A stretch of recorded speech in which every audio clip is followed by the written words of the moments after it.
하나님 말씀을 보겠습니다. 골로새서 1장 24절부터 29절까지입니다.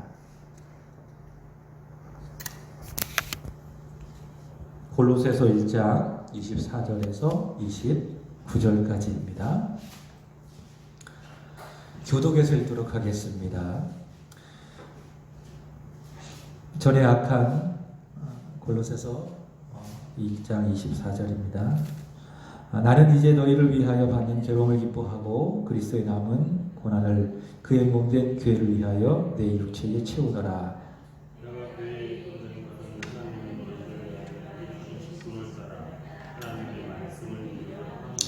이 비밀은 만세와 만대로부터 감추어졌던 것인데 이제는 그의 성도들에게 나타났고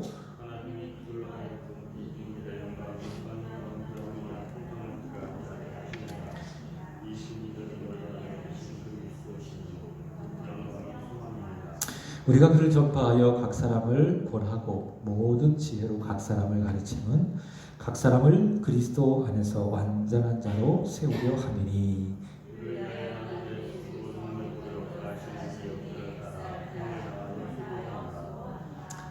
아멘. 오늘 주님 앞에 나온 여러분 한 분 한 분을 주님의 이름으로 환영합니다. 그리고 여러분을 사랑하고 여러분을 축복합니다. 여러분은 이 세상에서 가장 존귀한 사람입니다. 그리고 세상을 변화시키는 믿음의 영웅인 줄로 믿습니다.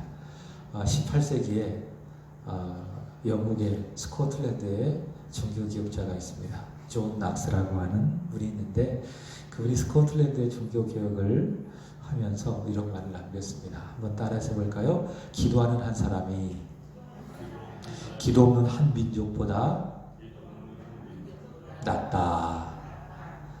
기도하는 한 사람이 기도하지 않는 한 민족보다 낫다라고 하는 겁니다. 그래서 오늘 기도하는 여러분들이 있기 때문에 이 나라에 소망이 있고 이 땅에 교회에 소망이 있고 우리 교회에 또 여러분의 자녀와 기업과 일터에 소망이 있는 줄로 믿습니다. 찬송가 305장을 혹시 아십니까? 나 같은 죄인 살리신이라고 하는 찬송인데 나 같은 죄인 살리신 그 찬송이죠. 우리가 참 좋아하는 찬송이기도 하는데 영어로는 Amazing Grace라고 하는 찬송입니다. 이 찬송은요 2015년 영국의 미국의 그 당시 대통령이었던 오바마 대통령이 총격 사건에 의해서 희생되어진 그 목사님의 장례식에서 이 찬송을 부름으로 말미암아 미국 사람들에게 큰 감동을 주었습니다. 그만큼 찬송가이지만 미국 사람들이 좋아하는 노래 중에 하나겠죠. 혹시 이 찬송을 작곡한 분이 누군지 아십니까? 존 뉴턴이라고 하는 목사님이 작곡을 하셨는데 그는 경건한 가정에서 태어났습니다. 그의 나이 6세가 되었을 때에 어머니가 세상을 떠나셨고 아버지가 다른 분과 재혼을 했습니다. 그래서 그는 그때부터 비뚤어진 삶을 살아가기 시작을 했습니다. 그래서 그는 사악한 삶을 살아가다가 결국 아프리카에 흑인을 잡아서 사람들에게 파는 노예 상인이 되었습니다. 그러던 중에 그는 큰 폭풍우를 만나게 되었고 죽음의 공포를 느낀 그가 비로소 살아계신 하나님께 기도를 하기 시작했습니다. 그리고 하나님은 그에게 다가오셔서 그의 기도를 들으시고 그에게 응답을 해주셨습니다. 한마디로 그는 살아계신 하나님을 경험을 했던 것이죠.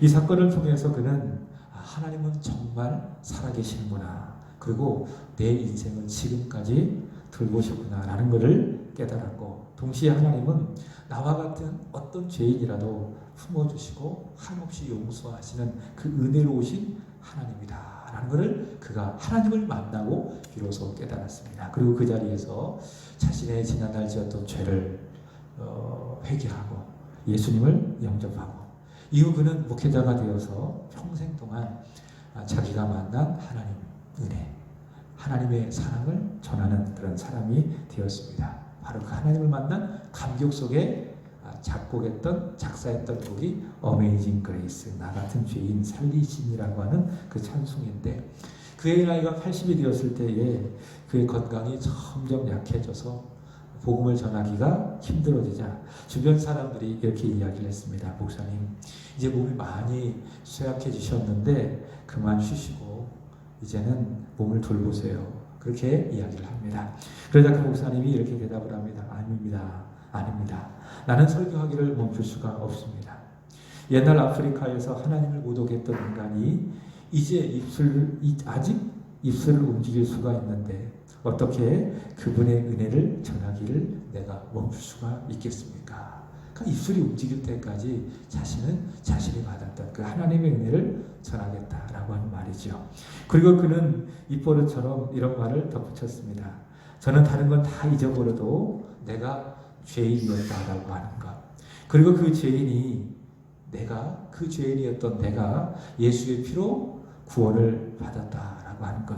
이 두 가지는 저는 결코 잊어버릴 수가 없습니다. 이런 말을 했다고 합니다. 여러분, 그가 이렇게 평생 동안 복음을 전하면서 영혼들을 섬기고 헌신할 수 있었던 그 기초는 무엇입니까? 그가 고백했던 것처럼 나는 죄인이지만 그러나 하나님이 나를 사랑하셔서 은혜로 예수의 피로 나의 죄를 용서하시고 나를 구원해 주셨다라고 하는 그 감격이 그가 입술을 움직일 때까지 복음을 전할 수 있었던 그런 기초와 힘이었었던 것이죠. 여러분, 내 삶은 하나님의 은혜입니다. 사도 바울이 고백한 것처럼 나의 나 된 것은 오직 하나님의 은혜로 된 것임을 믿습니다. 존 뉴턴 목사님처럼 나는 죄인 중에 죄인이었으나 예수의 피로 구원을 받고 은혜로 하나님의 자녀가 되었다라고 하는 그것만이 내가 우리 주님을 위해서 헌신하고 또 섬기며 살아가는 기본이고 또 기초임을 믿습니다. 우리가 하는 모든 믿음의 생활이 다 그런 거예요. 그 기초가 있습니다. 그 기초는 지금 말씀드린 것처럼 나는 죄인이었지만 그러나 하나님이 나를 사랑하셔서 예수의 피로 구원하시고 나를 구원해 주셨다라고 하는 감격, 감사, 그것이 바로 우리가 주를 섬길 수 있는 모든 그 기본과 기초이다. 기도도 마찬가지죠. 찬송도 마찬가지죠. 다 그런 기초 속에서 드려야 기도가 기도다워지고 찬송도 찬송이 다워지는 것입니다. 계속해서 우리는 금요 기도회를 통해서 우리 새한교회가 이런 교회가 되기를 바라면서 말씀을 듣고 함께 기도를 하고 있습니다. 여러분 그렇게 기도하고 있습니까? 먼저는 주님이 주인 되시는 교회, 그리고 진정한 예배가 숨쉬는 교회, 믿음의 기도가 쌓이는 교회, 그리고 최고의 찬양을 드리는 교회. 지난주에 말씀을 드렸죠. 자, 오늘은 한번 따라서 해볼까요? 시작. 섬김과 헌신이 기쁨이 되어 열매 맺는 교회, 이런 교회가 되기를 바랍니다. 자, 말씀드린 것처럼 교회의 주인 되신 예수님을 향한 우리의 섬김, 또 그분을 향한 우리의 헌신의 기초가 있다는 겁니다. 그것은 무엇이죠? 존 뉴턴 목사님이 고백했던 것처럼 죄인이었던 내가 예수의 피로 구원을 받았습니다 라고 하는 그 감격과 그 감사가 우리가 교회를 섬기는 섬김의 기본과 또 기초가 되어져야 한다라고 하는 것입니다. 구원을 받은 사람은요, 두 가지 생활을 해야 됩니다. 두 가지 생활. 첫 번째로는 따라서 볼까요? 믿음 생활. 예수 믿고 구원받은 사람은 믿음 생활을 해야 된다는 거예요. 그것은요, 예수 믿는 자로서 매일매일 예수 안에서 또 예수님을 위해서 예수님과 함께 살아가는 생활을 의미합니다. 우리가 예수 믿기 전에는 예수 없이 살았습니다. 나를 위해서만 살았습니다. 어떻게 하면 나의 인생의 목표를 이루어갈 수 있을까? 오로지 목적이 나였어요. 내가 가족을 위해서 살아간다 할지라도 궁극적으로 가족을 위한 것은 누구를 위한 겁니까? 나를 위한 거예요. 그게 우리입니다. 이게 우리의 전에 구원받지 못한 우리의 영적인 상태입니다. 근데 성경을 보면 그것을 죄라고 하는 거예요. 죄.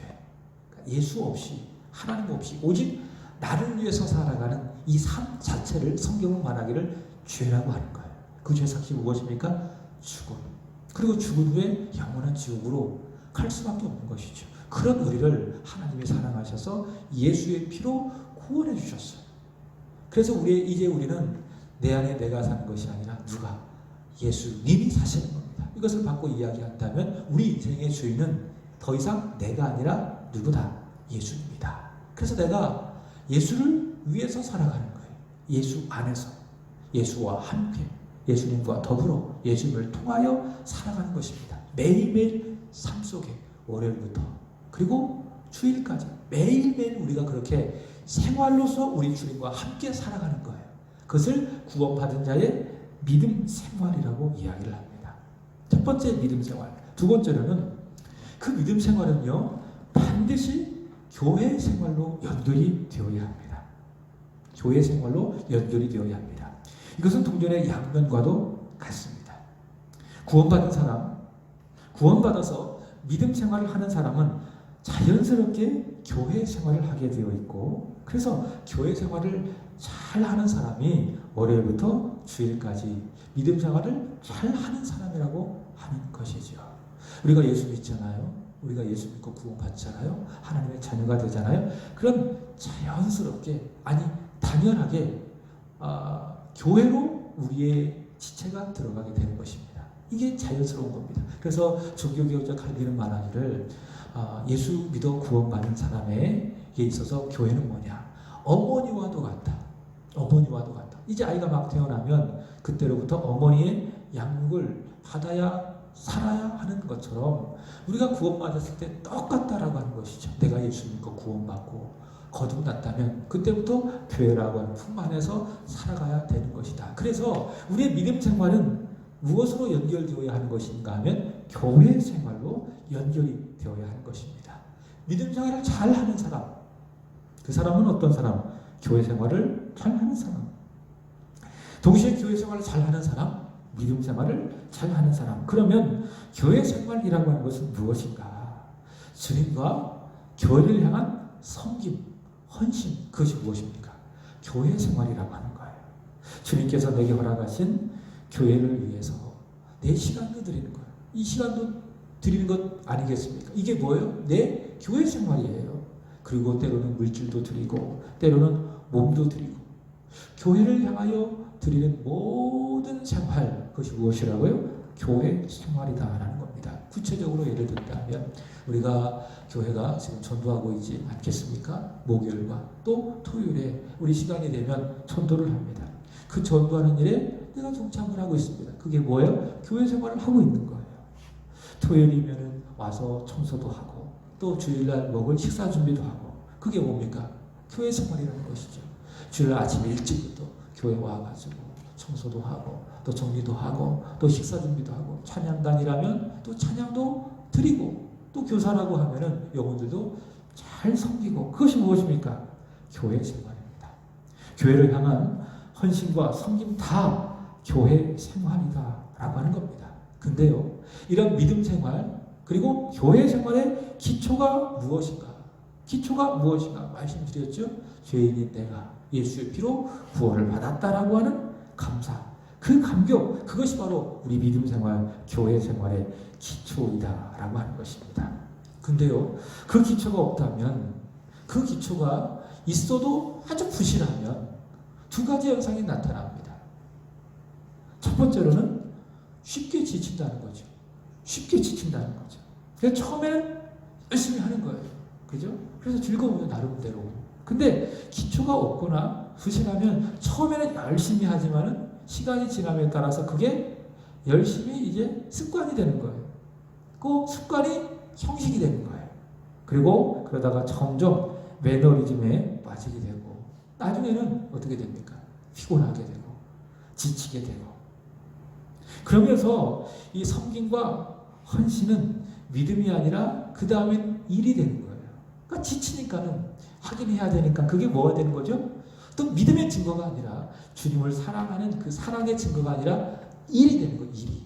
그 기초가 부실하거나 없으면. 근데 여러분 잘 생각해 보세요. 우리가 누군가를 사랑합니다. 사랑하면 그 사람을 위해서 하는 그 모든 일들이 피곤해요, 안 피곤해요? 안 피곤해요. 사랑하니까. 그죠? 진심으로 사랑하면은 밤 12시에도 뛰어나가요. 자다가도 일어나서 뛰어나가요. 그거 하면서 나 피곤해. 지친다. 이거 정말 일이다. 그렇게 하는 사람이 있어요, 없어요? 없습니다. 왜요? 사랑하기 때문에. 사랑이라고 하는 그 기초가 그 섬기는 일에, 사랑하는 사람을 섬기는 일에 있기 때문에 그 일에 대하여 절대로 지치지 않는 거예요. 혹 지쳐도 금방 일어설 수가 있어요. 우리가 주를 향한, 교회를 향한 섬김과 헌신도 마찬가지예요. 거기에 기초가 없으면, 구원에 대한 감격이라고 하는 기초가 없으면 금방 지쳐요. 그리고 그것이 일이 되는 거예요. 그러니까 습관적으로 하는 거예요. 기도도 습관적으로 하고, 예배도 습관적으로 드리고, 섬기와 헌신도 다 습관적으로 매너리즘에 빠져서 하게 되어지고, 그러다 지치고 안 하게 되고. 두 번째로는 그 기초가 없다면 섬김과 헌신은 내 자랑이 되는 거예요. 여기서 자랑이라고 하는 것은 나 같은 죄인이 쓰임을 받았다라고 하는 사실에 대한 감사로서의 자랑이 아닙니다. 여기서 말하는 자랑은 나는 이만큼 헌신해 라고 하는 자기 자랑입니다. 앞서 말한 자랑은요, 주님이 있는 자랑입니다. 주님이 있는 자랑. 예를 들면 사도 바울이 십자가를 자랑한다고 이야기하지 않겠습니까? 그 십자가는 주님이 있는 자랑입니다. 마음껏 하셔야 되는 거예요. 자신감도 마찬가지예요. 주님이 있는 자신감을 믿음이라고 이야기하는 거예요. 근데 주님이 없는 자신감을 뭐라고 이야기하는지 아십니까? 교만이라고 이야기해요.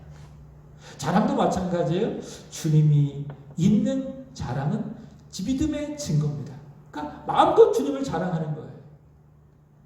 네, 거기에 주님이 있으니까. 근데 거기에 믿음의 기초가 없고 구원받은 감격과 또 감사의 기초가 없는 그 모든 일들은 다 뭐가 되는 겁니까? 주님이 없는 내 자랑이 되는 겁니다. 자랑이 되는 겁니다. 그래서 그 자랑은요, 믿음이 아니라 자기 교만으로 변질될 가능성이 너무나도 많다. 그래서 주님 없이 자신의 섬김과 헌신을 자랑하는 사람은요, 어떤 사람인가 하면 내 섬김이 사람들에게 인정받기를 원해요. 인정받기 위해서 막 열심히 하는 거예요. 이런 사람이 누구인가 하면 사도행전 5장에 가보면 아나니아와 삽비라. 아나니아와 삽비라. 왜 죽었어요? 아나니아와 삽비라가 왜 속였어요? 그 앞절에 보면 바나바가 자신의 모든 소유를 팔아서 사도들 앞에 두었습니다. 근데 사도들이 바나바의 이름을 위로자 이렇게 번역을 했습니다. 그러니까 사도들이 인정했다는 거예요. 바나바를. 그것을 보고 아나니아와 삽비라가 어떻게 했습니까? 자기의 소유를 팔아서 사도들의 발 앞에 갖다 두는 거예요. 근데 물질에 대한 욕심이 있기 때문에 다 갖다 주지 않고 일부만 갖다 주고 다 갖고 왔습니다라고 속이는 거예요. 그게 속이는 근거는 무엇인가 하면 내 이름을, 내 이 섬김을, 내 이 헌신을 온 교회 앞에서 드러내서 바나바처럼 사람들로부터 인정받고 싶은 그 욕심이 있었다는 거예요. 그리고 동시에 물질에 대한 욕심, 그것이 있기 때문에 하나님을 속이고 그 자리에서 아나니아와 삽비라는 죽임을 당할 수밖에 없었습니다. 주님이 없는 자랑을 하는 사람이 바로 그랬다는 거죠. 누군가의 인정받기 위해서 열심히 섬기고 헌신하고, 근데 누군가 자신의 섬김과 헌신에 대하여 인정해주지 않으면 어떻게 됩니까? 그것도 중단해 버리는 거예요. 왜? 이유가 없잖아요. 그죠? 사람들이 나를 인정해주지 않는데 내가 왜 섬겨? 내가 왜 헌신해? 그거예요. 그리고 자신도 섬기지 않고 또 다른 사람도 섬기지 못하게 하는 것입니다. 그래서 무슨 말씀을 드리고 싶은가 하면 우리의 섬김의 기초에는요, 분명한 그리고 단단한 기초가 있어야 된다. 그것은 무엇이냐? 나 같은 죄인 살리신 하나님의 은혜, 나 같은 죄인을 구원하신 하나님의 사랑, 그 은혜와 사랑에 대한 기쁨과 감격이 기초되어 있어야 된다라는 거예요. 그 기초가 없으면은 지치고 피곤해지고 점점 습관화가 되고 매너리즘에 빠지고 자빠지고 넘어지고 내 자랑이 되고 내 공로가 되고 누군가 인정해주면 하고 인정해주지 않으면 하고 인정해주지 않으면 안 하고, 그러나 내가 구원받았다라고 하는 그 기쁨과 감격이 내 섬김과 헌신의 기초가 될 때에 주님 앞에서 지치지 않고 초심을 찾고 진심과 전심과 열심으로 섬길 수 있습니다.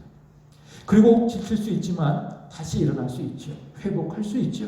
동시에 그 섬김과 헌신을 내 자랑으로 삼지 않습니다.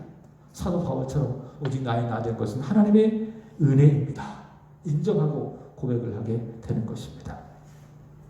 오늘 본문의 말씀을 보시면 사도 바울은 교회를 향한 자신의 섬김과 헌신의 자세를 보여주고 있습니다. 자, 먼저 24절 읽어볼까요? 24절 시작.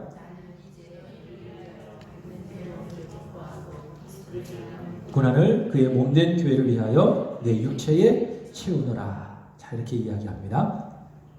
자, 먼저 여기 보시면 그리스도의 남은 고난이라고 하는 말씀이 있습니다.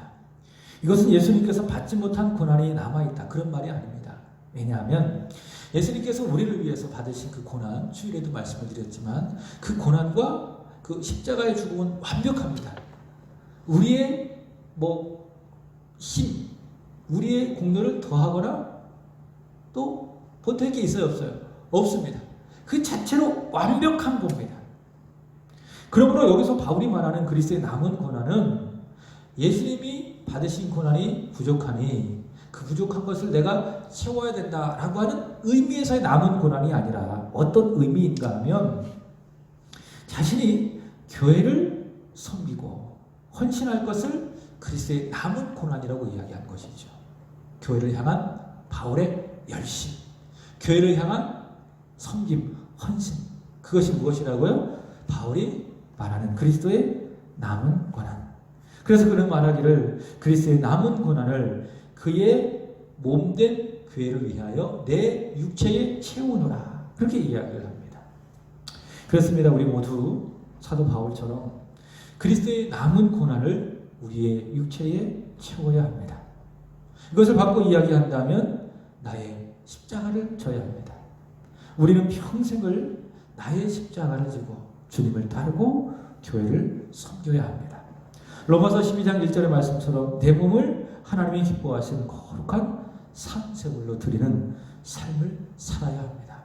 그래서 말씀을 드렸죠. 사도신경에서 나는 믿습니다, 나는 믿습니다 라고 하는 의미는 내 심장을 잘라 주님께 드립니다.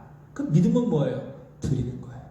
섬기고 헌신하고, 그것이 내가 하나님을 믿습니다 라고 하는 말씀의 의미입니다. 근데 그렇게 그리스도의 남은 고난을 내 육체에 채우며 교회를 위해서 헌신하는, 섬기는 일은 무엇인가? 자, 그 성격에 대해서 25절은 이렇게 이야기합니다. 25절입니다. 시작. 내가 교회의 일꾼이 되는 것은 하나님이 너희를 위하여 내게 주신 직분을 따라 하나님의 말씀을 이루려 함이니. 자, 여기 보시면 내가 교회의 일꾼이 됐다, 이렇게 이야기합니다. 그러니까 바울은 그리스도의 남은 고난을 그의 몸된 교회를 위하여 자신의 육체를 채우는 일인데 그 일을 하는 일꾼이라는 거예요. 그래서 바울은 나는 교회의 일꾼이다 라고 이야기합니다. 그렇게 그리스도의 남은 고난을 그의 몸된 교회를 위하여 자신의 육체를 채워가는 그 일꾼이 된 것은 무엇이냐? 여기 25절 하반절의 말씀을 보시면 하나님의 말씀을 이루어가는 일이다라는 겁니다. 여기서 하나님의 말씀이라고 하는 것은요, 하나님께서는 교회를 통해서 일하시고 역사하십니다. 그러니까 하나님의 대안은 뭐예요? 이 시대에 교회라는 거예요. 교회. 하나님은 교회를 통해서 하나님의 일들을 이루어 가셔요. 교회는 그래서 하나님의 유일한 대안, 그런 측면에서 교회는 이 세상에 빛이 되는 거예요. 이 세상에 수금이 되는 거예요. 그래서 이 지역에 교회가 많으면 많을수록 유익한 겁니다. 왜? 그만큼 하나님의 대안, 하나님의 비전이 심겨져 있기 때문에.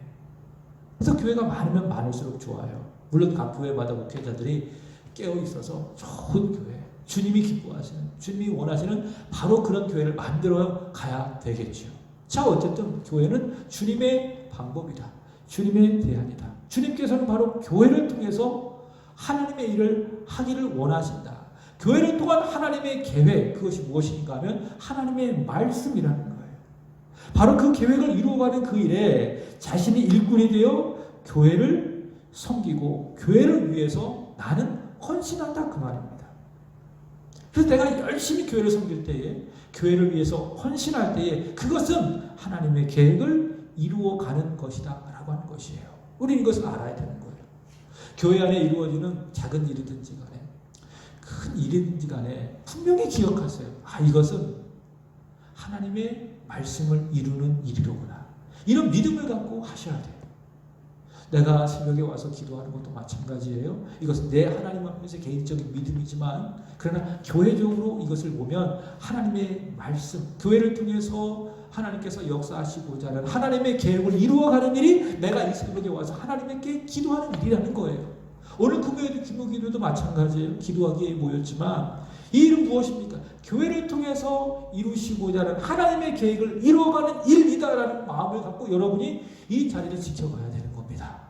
우리가 교회를 섬기는 모든 일들이 다 그렇습니다. 이 모든 일들은 바울이 말한 것처럼 하나님의 말씀을 이루어가는 일이다 라는 것을 우리는 항상 잊지 말아야 할 것입니다. 그래서 사도 바울은 자신의 섬김과 교회를 향한 헌신, 즉 그리스도의 남은 고난을 자신의 육체에 채워가는 그 일이 하나님의 계획을, 교회를 통해서 이루어가는 하나님의 계획을 이루어가는 그 일이기 때문에 그 섬김과 헌신을 감당할 때 그의 마음이 어떤가? 24절 다시 보시면 이렇게 이야기합니다. 나는 이제 너희를 위하여 받는 괴로움을 뭐하고? 기뻐한다. 기뻐한다 그 말이에요. 왜? 이런 내 섬김과 헌신이 교회를 통해서 이루시고자 하는 하나님의 계획이 성취되어지는 증거이기 때문에 나는 기쁨과 감사로, 즐거움으로 이러한 섬김과 헌신을 행한다라고 하는 것입니다. 여러분, 그런 섬김과 헌신, 저와 여러분에게 있기를 진심으로 기원합니다. 기쁨과 가득한 헌신이 있기를 원해요. 억지로 또 힘들게 헌신하고 섬기는 것이 아니라 어떻게 해요? 기쁘게. 왜? 하나님의 말씀을 이루는 일들이기 때문에. 그리고 기억하십시오. 기쁨과 즐거움으로 헌신하고 섬기잖아요. 그러면 그 일은 하나님께서 축복하시고 반드시 열매를 맺게 해 주신다라는 겁니다. 그래서 오늘의 말씀의 제목이 뭐예요? 섬김과 헌신이 기쁨이 되어 열매 맺는 교회. 여러분, 이 땅에 많은 교회가 있고요. 또 수많은 그리스도인들이 있었던 것은 전적인 하나님의 은혜이지만 우리나라 초창기에 복음을 전했던 선교사님들의 섬김과 헌신이 있었기 때문입니다. 한번 나중에 기회가 되면 이 초기 선교사님들에 대한 그런 내용들을 요즘에 보면 유튜브로 다 나와 있더라고요. 한번 보세요. 우리나라 초기 선교사 다 치면은 선교사님들에 대한 이야기가 나오는 영상들이 많이 있습니다. 예전에는 직접 책을 봐야 이런 내용들을 살필 수가 있었는데 요즘에는 유튜브라는 것을 통해서 너무 쉽게 이런 내용을 접할 수 있으니 우리가 참 은혜의 홍수 시대에 살아가고 있다라는 생각을 해봅니다. 자, 우리나라 초창기에 복음을 전했던 선교사님 중에 한 분이 있습니다. 누구인가 하면 조선 최초의 선교사, 영국의 토마스 선교사가 있습니다. 1863년 그는 중국으로 선교사로 파송을 받았습니다. 그때 그의 나이가 24살이었는데 아내가 있었고 그 아내의 뱃속에는 아이가 있었습니다. 그래서 이제 1863년에 중국에 가서 선교 활동을 했는데 이 중국이라고 하는 나라가 그 당시에 아주 환경이 열악했던 모양입니다. 그래서 그 토마스 선교사는 열심히 선교일에 집중을 하다가 보니까는 제대로 아내를 돌보지 못했고 그래서 결국 그 아내와 그 뱃속에 있는 아이는 그만 죽고 말았습니다. 너무나도 큰 충격에 그는 선교 활동을 제대로 할 수가 없었습니다. 한 2년 가까이 선교를 쉬다가 그로부터 1866년 그의 나이 26세가 되었을 때에 조선에 가서 복음을 전하라 라고 하는 하나님의 그 소명을 받게 됩니다. 그때 당시 조선은 흥성대원군이 쇄국 정책을 펴고 있었기 때문에 철저하게 이 서양 문물을 배격하는 또 반대하는 그런 나라였습니다. 그래서 누구든지 예수를 전하면 참수를 당한다라고 알렸음에도 불구하고 하나님께서 자신을 그 땅으로 부르신 것으로 알고 그는 제너럴 셔먼호라고 하는 그 배를 타고 그는 조선으로 갑니다. 그가 처음에 도착한 곳은 평양의 대동강변이었는데 그 배가 딱 도착하자마자 그 배를 공격하고 있었던 관군이 기다리고 있었습니다. 그 관군은 그 제너럴 셔먼으로 향하여서 차별적으로 공격을 하는 것이죠. 불화살을 쏘고 그 배를 막 공격을 합니다. 그래서 순간에 막 아수라장이 된 거예요. 그 배가 상륙하지도 못하고. 그래서 이 토마스 선교사는 조선 사람들에게 이 성경을 주고 이제 예수를 전하려고 마음으로 이제 먹었었습니다. 그래서 딱 두 가지를 외치려고 했습니다. 첫 번째로는 따라서 볼까요? 야소 믿으시오. 야소 믿으시오. 이게 조선 그 시대에 예수를 조선사 야소 이렇게 이야기했다고요. 그러니까 야소 믿으시오. 그다음에 두 번째로는 성경 읽으시오. 이게 이제 토마스 선교사가 조선에 들어가면은 복음을 전하려고 하는 그런 두 가지 말씀이었어요. 야소 믿으시오, 성경 읽으시오. 그래서 이제 성경을 다 준비해가지고 성경을 나눠주면서 예수 믿으시오, 성경 읽으시오 이렇게 복음을 전하려고 했는데 갑자기 관군들이 도착하자마자 불화살을 쏘고 배가 막 불타니까는 어떻게 할 수가 없잖아요. 그래서 이 토마스 선교사가 갖고 있었던 성경을 막 뿌립니다. 그 관군들이 좀 읽으라고. 그러니까 자신을 돌보지 않고 막 뿌립니다. 그리고 성경을 다 뿌리기 시작하고 이제 마지막 성경 한 권을 누구에게 전하기 위해서 무트로 딱 내려왔습니다. 바로 그때에 자신을 죽이려고 하는 한 사람을 만나게 됩니다. 그는 칼로 이 토마스 선교사를 위협을 합니다. 그러자 그는 그 칼을 무서워하지 않고 그에게 성경 하나를 딱 겁니다. 그리고 최후 기도를 드린 후에 그는 그 칼에 맞아 순교를 하게 됩니다. 이 토마스 선교사가 주었던 그 성경을 받았던 사람, 동시에 그를 죽였던 사람이 있는데 그 사람이 누구인가 하면 박춘곤이라고 하는 사람입니다. 그는 이 선교사님이 준 성경을 읽고요. 놀랍게도 1899년 세례를 받게 되었고 이후에 그는 평양교회의 장로가 되었고 이후에 그는 조선의 복음화를 위해서 앞장을 서게 됩니다. 또 그를 중심으로 평양에 세워진 유명한 교회가 있죠. 어떤 교회인가 하면 1907년에 평양 대붕이 일어났던 장대현 교회, 그 교회를 그는 세우게 됩니다.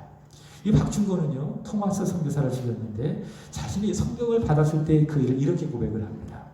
내가 서양 사람들을 죽이던 중 한 사람은 내가 지금 생각할수록 이상한 감이 있다. 내가 그를 죽이려고 할 때에 그는 두 손을 마주 잡고 무슨 말을 한 후 붉은 배를 입힌 책을 가지고 웃으면서 나에게 받으라고 권했다. 내가 그를 죽이긴 했지만 나는 그 책을 받지 않을 수가 없어서 받아노라. 또 그는 이렇게 이야기합니다. 셔먼호가 불타는 가운데에 사람들을 향하여 성경을 던지는 것을 많은 사람들이 보았다. 그 중에는 성경을 읽고 예수를 믿는 사람들이 많이 있었다. 토마스 선교사 얼마나 인간적으로 보면 안타깝습니까? 조선 땅에 발을 들여놓지도 못하고 많은 사람에게 복음을 전하지도 못하고 그 자리에서 순교한 것이 아니겠습니까? 그러나 조선 땅을 향한 그의 섬김과 헌신, 나 같은 죄인 살리신 하나님의 은혜에 감격해서 조선을 사랑하고 조선 사람들을 사랑해서 그가 조선에게 보여주었던, 조선 사람들에게 보여주었던 그 헌신과 섬김, 어떻게 섬겼습니까? 오늘 사도 바울처럼 기쁜 마음으로 조선을 향하여 드려지는 헌신과 섬김은 조선 땅에 뿌려지는 작은 미랄이 되어서 그 미랄은 열매 맺고 더 열매 맺어서 그 땅에 수많은 교회들이 세워졌고 오늘 이 땅에 교회가 세워졌고 또 저와 여러분이 그들이 전한 복음을 듣고 또 들어서 그리스도인이 되었다라고 하는 것입니다. 여러분, 주님을 향한 참된 믿음에 기초한 구원의 감격으로 인하여 받은 참된 감격과 기쁨에 기초한 우리의 섬김, 우리의 헌신, 그것은 반드시 열매 맺힙니다. 기쁨과 헌신이 기초되어진 그 섬김은 반드시 열매 맺게 된다라고 하는 것입니다. 그러므로 우리는 이렇게 하여야 하겠습니다. 29절을 읽어보겠습니다. 다 같이 시작. 이를 위하여 나도 내 속에서 능력으로 역사하는 이의 역사를 따라 힘을 다하여 수고하노라. 여러분, 교회 생활 잘 감당하시기 바랍니다. 열심히 섬기시고 열심히 헌신하시고. 어떻게 섬기자고요? 기쁨으로 교회를 섬기고 헌신할 때에 반드시 열매 맺는다. 두 번째로는 바울이 말한 것처럼 이를 위하여, 이 섬김을 위하여 나도 내 속에서 능력으로 역사하시는 이 누구를 말하는 것이죠? 성령님의 역사를 따라서 어떻게 힘을 다하여 수고하라.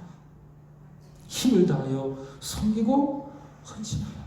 기쁨으로 섬기고 동시에 내 속에서 역사하는 성령을 쫓아 우리가 힘을 다하여 섬기게 될 때에 하나님 반드시 그 헌신에 대하여, 그 섬김에 대하여 열매를 맺게 하실 줄로 믿습니다.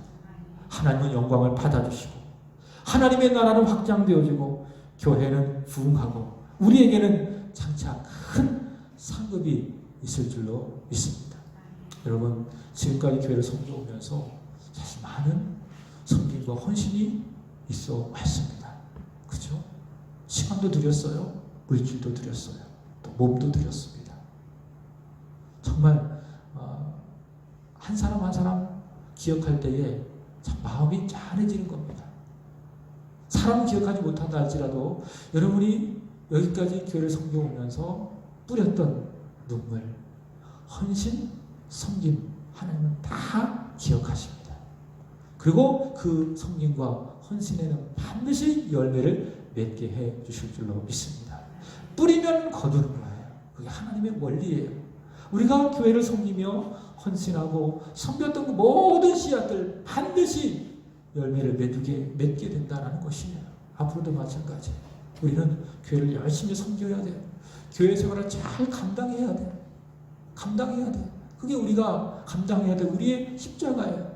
바울처럼 우리 몸에 채워야 될 그리스도의 남은 고난이라는 거예요.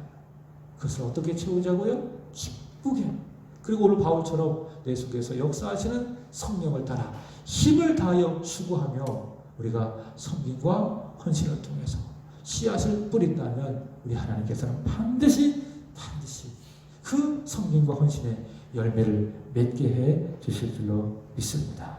우리 세한교회가 기쁨과 온 힘으로 주님을 섬기고 헌신함으로 말미암아 열매 맺는 아름다운 교회 되기를 주님의 이름으로 축복합니다. 그리고 분명히 기억하십시오.